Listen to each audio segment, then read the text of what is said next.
नमस्कार, मैं हूँ ए के मौर्य और आप देख रहे हैं जीसीए ऑनलाइन ट्यूटर्स। विद्यार्थियों, आज हम लोग को 11th क्लास के यूनिट और डायमेंशन के बारे में डिस्कस करना है। तो आज हम लोग पढ़ेंगे क्लास 11th के यूनिट और डायमेंशन।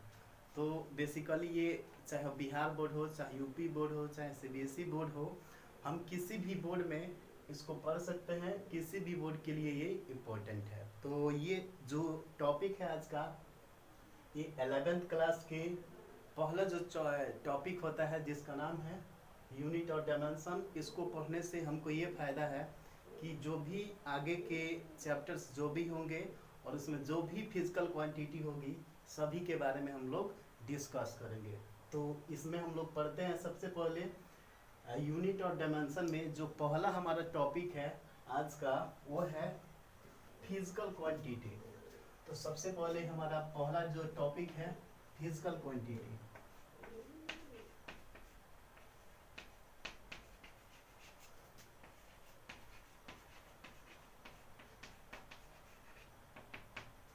इसको हम लोग क्वांटिटी या क्वांटिटीज भी लिख सकते हैं, क्वांटिटीज। तो जो ये पहला टॉपिक है फिजिकल क्वांटिटीज, आखिर ये फिजिकल क्वांटिटीज क्या है? तो बच्चों, हम लोग जानते हैं कि फिजिक्स के अंदर जो कुछ भी हम लोग उसके टर्म में यूज करते हैं, जैसे में अगर हम लोग एक जगह से दूसरे जगह जाते हैं तो हम लोग दूरी का उपयोग करते हैं। यानी उसमें हम लोग बोलते हैं कि हम 4 मीटर, 5 मीटर, 10 मीटर या 20 मीटर चलते हैं। या हमको कोई चीज़ मापना है, जैसे कोई वॉल्यूम है, या हम बोले कि 2 लीटर पानी है, 3 लीटर पानी है, तो जो हमारा लीटर है या जो हमारा मीटर है या जो भी क्वांटिटी है उसको हम लोग मापते हैं। तो उसको हम लोग फिजिक्स के टर्म में यूज करते हैं। मतलब जिसको हम लोग माप सकते हैं उसी को फिजिकल क्वांटिटी कहेंगे। यानी फिजिकल क्वांटिटी का मतलब होता है जिसके फिजिक्स के टर्मों में या फिजिक्स के नियमों में हम उपयोग करते हैं, उसी को बोलते हैं फिजिकल क्वांटिटी। तो हम बोल सकते हैं those quantity which can be measure, जिसको हम लोग माप सकते हैं उसी को क्या कहेंगे? फिजिकल क्वांटिटी कहेंगे। या कहेंगे a physical quantity which can be measure and we use in terms of physics या in terms of physical quantity is called physical quantity. तो हम कह सकते हैं दोज क्वांटिटी या द क्वांटिटी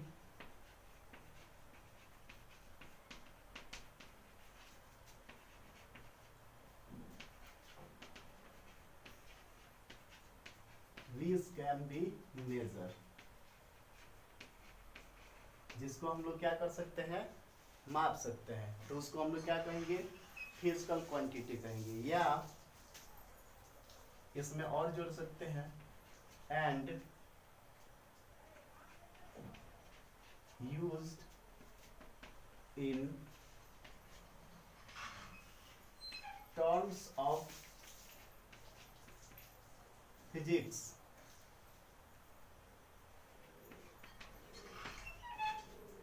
या हम फिजिक्स के टर्म उपयोग कर सकते हैं। तो इसको भी हम लोग क्या बोलेंगे? Physical quantity. आखिर ये कौन कौन सी क्वांटिटी होती है इसको हम लोग थोड़ा सा जानेंगे। तो इसमें हम कह सकते हैं कि डिस्टेंस हो सकता है, ये भी फिजिकल क्वांटिटी है।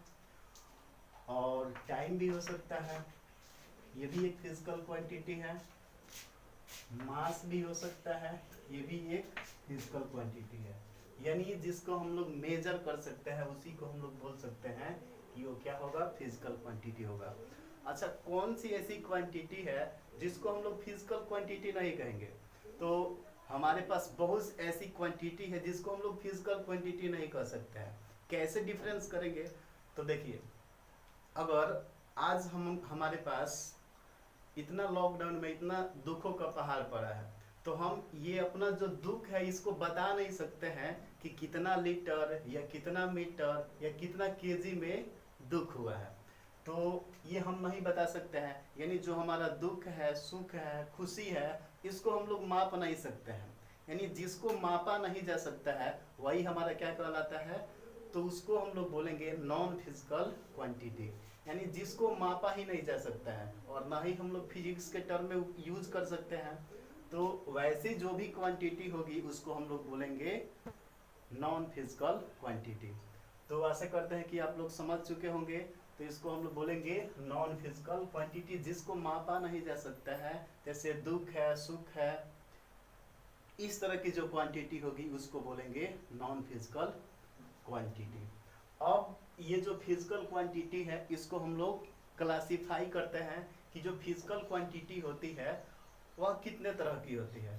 तो इसको जब क्लासिफाई करेंगे तो हम पाते हैं कि जो भी हमारा फिजिकल क्वांटिटी होता है,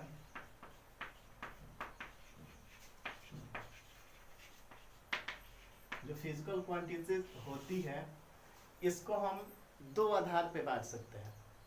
पहला नंबर कि इसमें डायरेक्शनल प्रॉपर्टीज होती है। जो क्वांटिटी है तो क्वांटिटी में जैसे टाइम है, मास है, वेलोसिटी है, एक्सेलरेशन है, फोर्स है, वर्क है, पावर है, एनर्जी है, बहुत तरह की फिजिकल क्वांटिटी होती है। तो इन फिजिकल क्वांटिटी में हम देखते हैं कुछ ऐसे भी क्वांटिटी होती है जिसमें डायरेक्शनल प्रॉपर्टीज पाई जाती है, लेकिन कुछ ऐसी क्वांटिटी होती है जिसमें डायरेक्शनल प्रॉपर्टीज नहीं पाई जाती है। तो जिसमें भी डायरेक्शनल प्रॉपर्टीज पाई जाती है उसको हम लोग बोल सकते हैं कि इसमें डायरेक्शनल प्रॉपर्टीज है। जबकि और भी ऐसी क्वांटिटी होती है जिसमें डायरेक्शनल प्रॉपर्टीज नहीं पाई जाती है। तो उस तरह की जो भी क्वांटिटी होती है उसको हम बोल सकते हैं कि ये नॉन डायरेक्शनल प्रॉपर्टीज वाला क्वांटिटी है। तो यहाँ पे जो क्वांटिटी हम लोग पढ़ रहे हैं इसको हम दो आधार पे बांटे हैं। दुनिया में बहुत तरह के लोग अलग अलग टाइप से बांटते हैं, लेकिन मेरा जो क्लासिफिकेशन है ये दो आधार पे है। पहला नंबर जो इसका क्लासिफिकेशन है ये है on the basis of directional properties.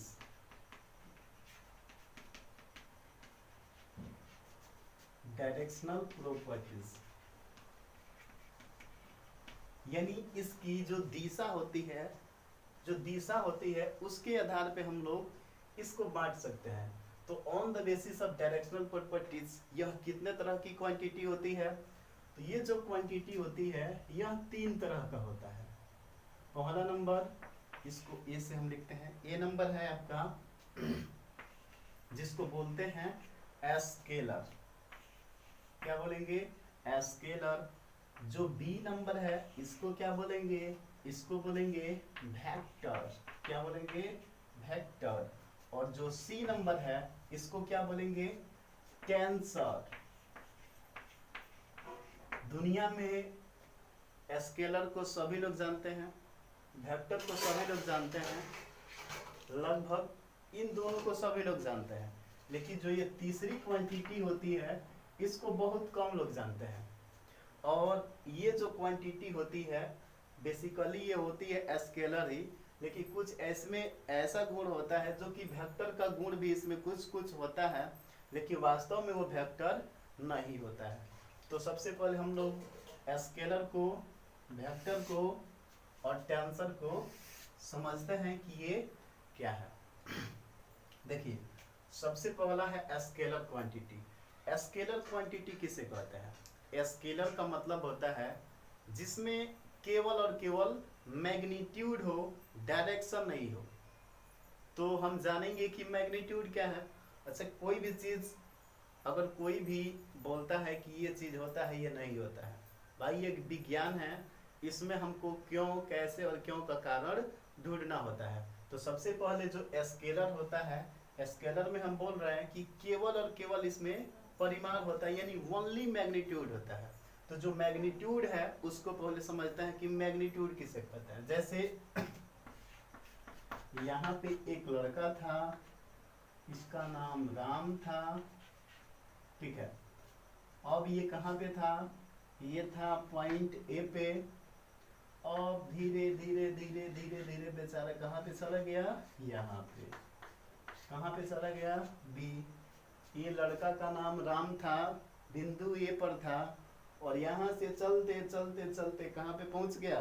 B पर। तो जब ए से बी पर पहुंचा तो यह कितना दूरी तय किया होगा? मान लेते हैं कि यहाँ से यहाँ तक इसकी जो दूरी है वो कितना है, 10 मीटर है, 10 मीटर। तो जब यहाँ से यहाँ की दूरी 10 मीटर है तो हम बोल सकते हैं कि ये जो राम लड़का है ये ए से बी चला है, तो इसकी जो दूरी तय किया, ये जो दूरी तय किया वो कितना किया है, 10 मीटर किया है। तो जो ये 10 होता है, 10 10 है, तो इसमें जो 10 होता है इसको हम लोग क्या बोलते हैं, इसको बोलते हैं न्यूमेरिकल वैल्यू। ये आपका है न्यूमेरिकल वैल्यू। और जो दूसरा है जो यहाँ पे लिखा है m, m का मतलब होता है मीटर। तो जो m है ये क्या है, ये है आपका यूनिट, यानी आपका एक न्यूमेरिकल वैल्यू है और एक है यूनिट। तो जो इसकी न्यूमेरिकल वैल्यू होती है इसी को हम लोग बोलते हैं उसका मैग्नीट्यूड, और जो ये m है और यूनिट है, यानी जो इसका न्यूमेरिकल वैल्यू और यूनिट होता है इसको हम लोग बोलेंगे, दोनों को मिला करके बोल सकते हैं कि इसका जो चला गया जो दूरी है, जो डिस्टेंस है, उसका परिमाण कितना है, 10 मीटर है। यानी इसकी जो परिमाण निकाले, मैग्नीट्यूड निकाले, वो मैग्नीट्यूड कितना है, 10 मीटर है। तो जो 10 है वो न्यूमेरिकल वैल्यू है और जो m है उसका यूनिट है। यानी दोनों को जब मिला करके हम देखते हैं तो इसको बोलते हैं मैग्नीट्यूड। अब कुछ ऐसे भी इसमें प्रॉपर्टीज होती है जो उसकी दिशा को दिखाती है। यहाँ पे हम बात की है कि A से B तक चला है, तो जो ये आपका ये 10 मीटर चला है तो ये हो गया परिमाण। और कहाँ से कहाँ तक चला है, तो A से B की ओर चला है। तो जब A से B की ओर चलेगा तो हम कह सकते हैं कि जो इसकी दिशा है वो किधर है, A से B की ओर है। तो यहाँ पे ये हो गया इसका मैग्नीट्यूड और ये हो गया इसका A से B की ओर दिशा। तो जिसमें परिमाण का मतलब होता है जिसमें मैग्नीट्यूड, केवल मैग्नीट्यूड होता है, उसको बोलते हैं स्केलर क्वांटिटी। कह सकते हैं those physical quantity which have only magnitude but no direction is called scalar quantity। एक बार अगर हिंदी में लिखना चाहते हैं तो आप लिख सकते हैं, वैसी फिजिकल क्वांटिटी या वैसी भौतिक राशि जिसमें केवल परिमाण होता है उसे हम स्केलर क्वांटिटी कहते हैं या अदिश क्वांटिटी कहते हैं। तो यहाँ पे हम एक लाइन में लिख सकते हैं,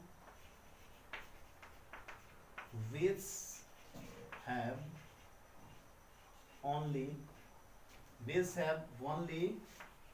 magnitude,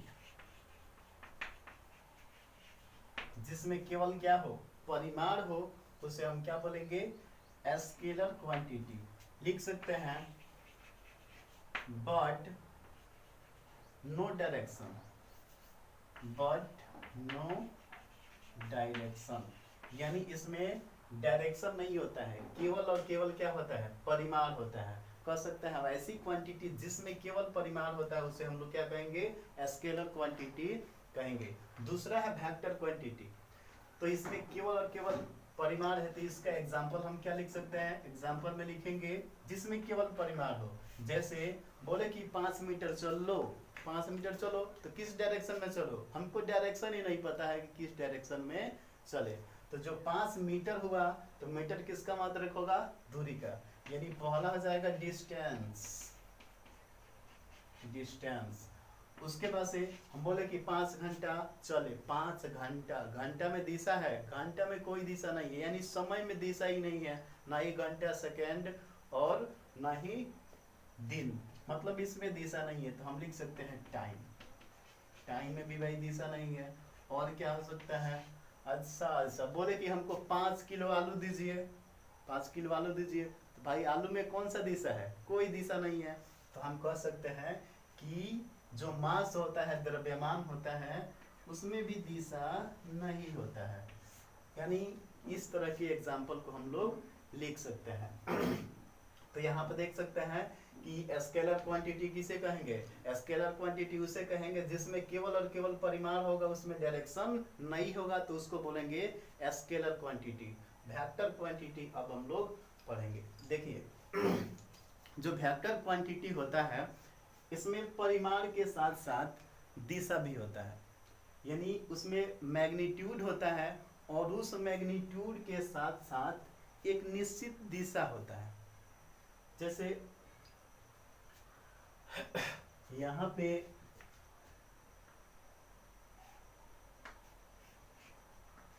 एक ब्लॉक है, यहाँ पे एक ब्लॉक है, ठीक है, और यहाँ पे एक लड़का है, यहाँ पे इसको क्या कर रहा है, धक्का दे रहा है, इस ब्लॉक को धक्का दे रहा है। तो जब ब्लॉक को धक्का देगा तो ये ब्लॉक जो था वो पॉइंट ए पे था, कुछ समय बाद ये जो बालक है तो इसको धक्का देते देते पॉइंट कहाँ पे लेके चला आया, बी पे।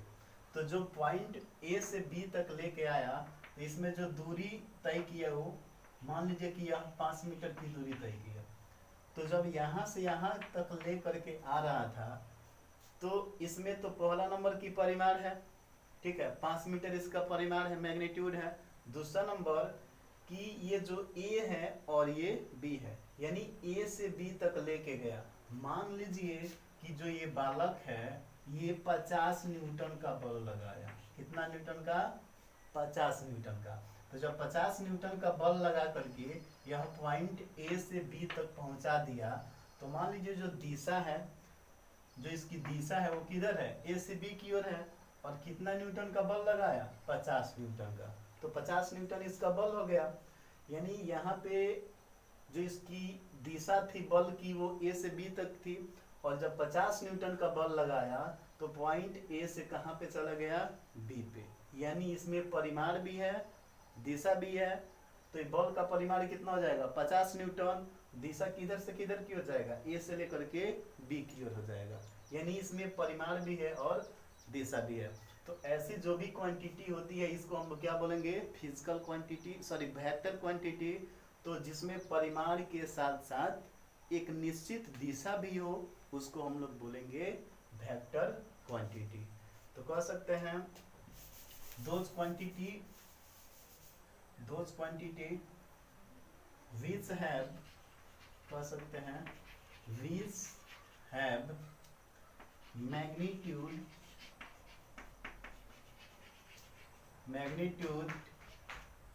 as well as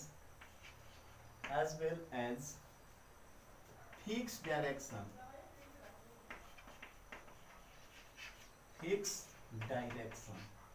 शॉर्ट में लिख देते हैं फिक्स डायरेक्शन, जिसमें परिमाण भी है और फिक्स डायरेक्शन भी है, उसको हम लोग क्या बोलेंगे, फिजिकल क्वांटिटीज बोलेंगे, ठीक है, सॉरी वेक्टर क्वांटिटी बोलेंगे। और प्लस पॉइंट इसमें क्या है कि जो स्केलर क्वांटिटी होती है किसी भी नियम को फॉलो नहीं करता है, मतलब सिंपल अलजेब्रिक मेथड द्वारा इसको हम जोड़ सकते हैं या घटा सकते हैं। लेकिन जो हमारा वेक्टर क्वांटिटी होता है ये इसका एक नियम होता है, वेक्टर का एक नियम होता है, यानी दो सदिशों को जब जोड़ना होता है तो उसका एक नियम होता है, नियम के अनुसार हम लोग इसको जोड़ते हैं।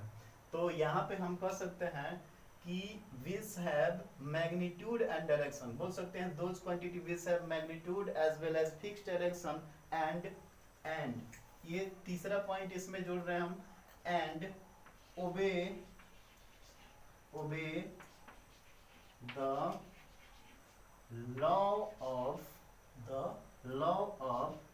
vector algebra, यानी जो वेक्टर अलजेब्रा के नियम का पालन करता है उसको हम लोग क्या बोलेंगे, वेक्टर क्वांटिटी बोलेंगे।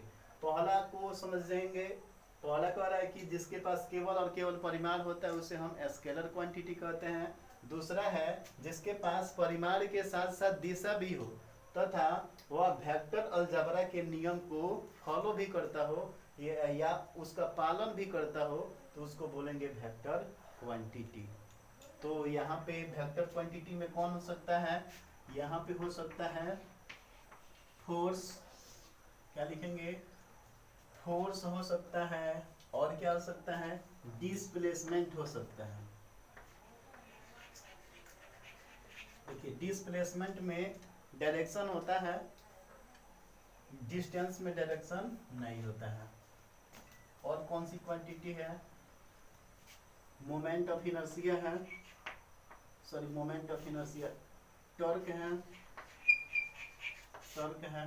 तो इस तरह के जो भी क्वांटिटी होती है उसमें दिशा होता है, वेलोसिटी है, एक्सेलरेशन है, बहुत सारे क्वांटिटी को हम लोग लिख सकते हैं। वेलोसिटी को भी लिख लेते हैं, वेलोसिटी है, एक्सेलरेशन है, एक्सेलरेशन है। इस तरह की जो भी क्वांटिटी है उसमें परिमाण के साथ साथ दिशा भी होता है तथा वो वेक्टर के नियम को पालन भी करता है, तो उसको हम लोग क्या बोलेंगे, वेक्टर क्वांटिटी बोलेंगे। तीसरा नंबर है टेंसर क्वांटिटी। तो देखिए जो ये टेंसर क्वांटिटी होती है दोनों का ही एक तीसरा रूप होता है, मतलब इसमें केवल और केवल परिमाण, इसमें परिमाण के साथ साथ दिशा और उसके साथ साथ एक नियम भी होता है। मतलब इसमें दो होता है, इसमें सिर्फ परिमाण होता है, इसमें परिमाण भी होता है, दिशा भी होता है और एक नियम को पालन भी करता है। तीसरा है टेंसर क्वांटिटी, जिसमें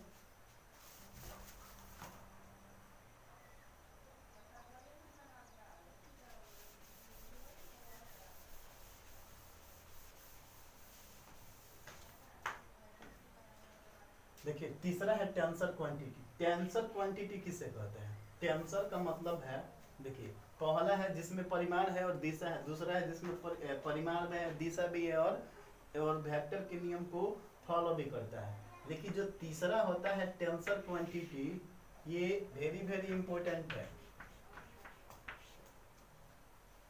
और इसमें देखिए पहला नंबर क्या कि एक ये ऐसी क्वांटिटी होती है जिसमें परिमाण भी होता है, दिशा भी होता है, लेकिन ये फिजिक्स के नियम को फॉलो नहीं करता है। जैसे में यहाँ पे हम बोलते हैं इलेक्ट्रिक करंट, मान लीजिए यहाँ पे एक इलेक्ट्रिक करंट है, इस डायरेक्शन से आया 3 एम्पियर, फिर एक यहाँ पे आया, इधर से आया 2 एम्पियर और इधर चला गया। तो जब ऐसे चला गया तो इस डायरेक्शन में हम बोल सकते हैं कि ये 3 एम्पियर है और 2 एम्पियर है, और यहाँ पे आएगा तो यह कितना जाएगा 5 एम्पियर, क्योंकि हम इसको करंट को ऐसे ही जोड़ते हैं, 3 एम्पियर 2 एम्पियर और इस डायरेक्शन में आएगा तो 5 एम्पियर। मान लेते हैं कि यहाँ का जो एंगल है वो कितना है 60 डिग्री है, 60 डिग्री है, ठीक है। तो जो ये 5 आया था हम लोग क्या किए, हम जोड़ दिए कि जो आई का वैल्यू है इधर का, अगर आई का वैल्यू है तो आई का वैल्यू को क्या लिखेंगे 3 एम्पियर प्लस 2 एम्पियर। तो हम क्या कर रहे हैं, सिंपल अलजेब्रा मेथड द्वारा हम इसको जोड़ रहे हैं। लेकिन अगर इसको हम वेक्टर के द्वारा जोड़ते, अगर यह वेक्टर ए होता और यह वेक्टर बी होता, तो जो दो वेक्टर का रिजल्टेंट वेक्टर निकालते, तो रिजल्टेंट वेक्टर का फार्मूला क्या होता है, इसका फार्मूला होता है vector A square plus B square plus 2ab cos theta. इस पे हम लोग निकालेंगे। अब क्या करते हैं, इसको जब हम लोग जोड़ेंगे तो जो r है इसका वैल्यू क्या जाएगा, a का वैल्यू है 3 का स्क्वायर प्लस 2 का स्क्वायर प्लस 2 इंटू 3 इंटू 2 और cos 60 डिग्री। तो जब ये हम लोग जोड़ेंगे तो इसका जो वैल्यू होगा वह 5 के बराबर नहीं आएगा। इसका मतलब क्या है कि यह जो है वह वेक्टर क्वांटिटी नहीं है, बल्कि कौन सी क्वांटिटी है, तो स्केलर क्वांटिटी है। अब हम स्केलर भी इसको नहीं बोल सकते हैं, क्यों नहीं बोल सकते हैं, क्योंकि इस डायरेक्शन से करंट आ रहा है, इस डायरेक्शन से करंट आ रहा है और इस डायरेक्शन में चला जा रहा है। इसके पास डायरेक्शन भी है, मैग्नीट्यूड भी है, लेकिन वेक्टर के नियम को फॉलो नहीं करता है। तो हम कह सकते हैं which have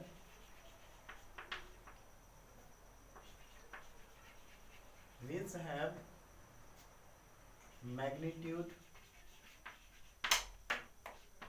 which have magnitude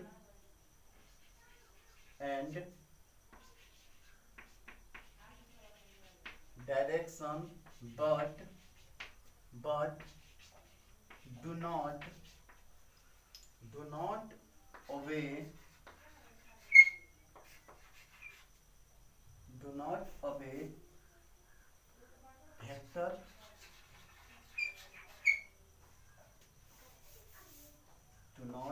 ओबे factor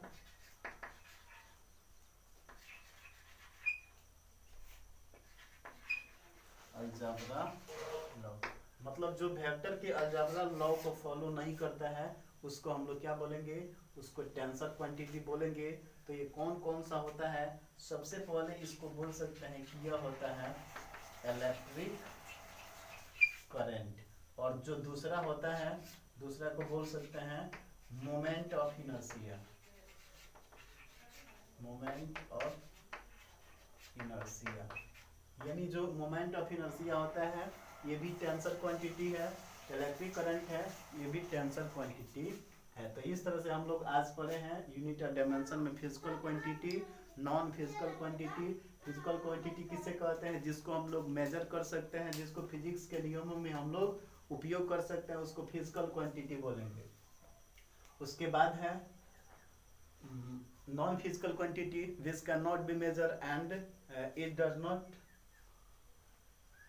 use in terms of physics is called a non-physical quantity, as like happiness है, sadness है। इस तरह की जो भी क्वांटिटी होती है उसको हम लोग बोलेंगे नॉन फिजिकल क्वांटिटी। उसके बाद से हम लोग इसको क्लासीफाई किए थे। पहला नंबर जो इसका क्लासिफिकेशन था वो था on the basis of directional properties. दूसरा जिसमें हम लोग पढ़े थे scalar quantity, vector quantity, tensor quantity. Scalar quantity किसे कहते हैं, which has only magnitude but no direction is called scalar quantity. जिसमें केवल और केवल परिमाण होता है, दिशा नहीं होता है, उसको हम लोग बोलेंगे स्केलर क्वांटिटी। जैसे में कौन सा है, डिस्टेंस है, टाइम है और मास है। उसके बाद से हम लोग पढ़े थे कौन सा, वेक्टर क्वांटिटीज। ऐसी क्वांटिटीज जिसमें मैग्नीट्यूड भी हो, डायरेक्शन भी हो तथा वह वेक्टर के नियम को फॉलो भी करता हो, तो उसको हम लोग बोलेंगे vector quantity which has magnitude as well as direction and obey the law of vector algebra is called vector quantity। इसके बाद से हम लोग पढ़े थे क्या, टेंसर क्वांटिटी। टेंसर क्वांटिटी क्या है, ये है मैग्नीट्यूड भी हो और उसमें डायरेक्शन भी हो, लेकिन वेक्टर के अलजेब्रा लॉ को फॉलो नहीं करता हो, उसको हम लोग क्या बोलेंगे, उसको बोलेंगे टेंसर क्वांटिटी। तो आज के लिए इतना ही, फिर मिलेंगे अगले वीडियो में कल। तब तक के लिए नमस्कार।